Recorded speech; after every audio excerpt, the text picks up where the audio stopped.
ইসরায়েলে একযোগে দুই দেশের হামলা, শতাধিক শহরে বাজছে সাইরেন।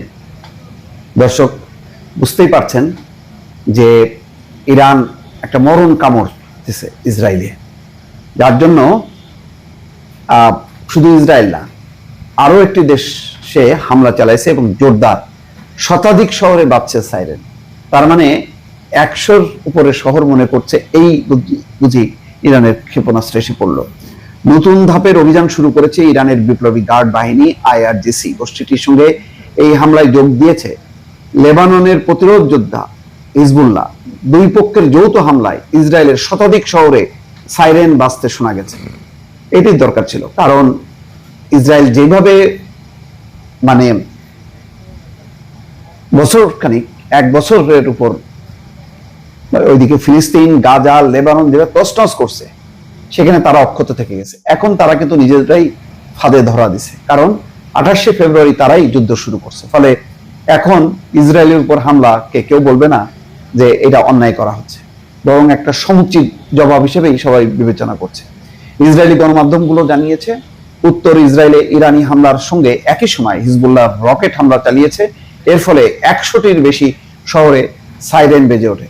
এদিকে IRGC জানিয়েছে ইসরায়েলে নতুন ধাপে হামলা শুরু হয়েছে। এই হামলায় 86টি ক্ষেপণাস্ত্র এবং ড্রোন ছোড়া হয়েছে।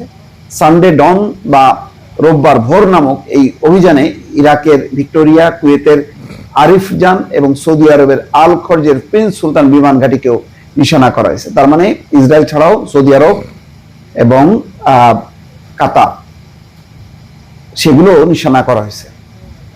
অভিযানের মূল লক্ষ্য মার্কিন বাহিনীর আকাশপথ এবং ড্রোন পরিচালনার অবকাঠামো এবং অস্ত্র ভান্ডার।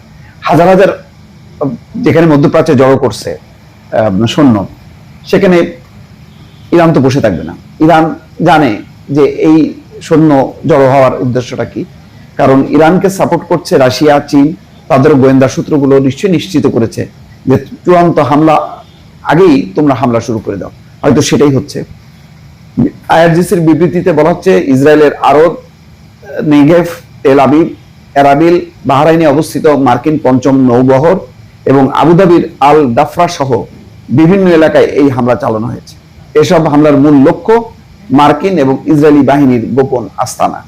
এদিকে আলোচনার কথা বললেও গোপনে শত্রুরা নীল নকশা সাজাচ্ছে বলে ইরানের পার্লামেন্ট স্পিকার মোহাম্মদ বাঘের গালিবাফ একথা জানিয়েছে।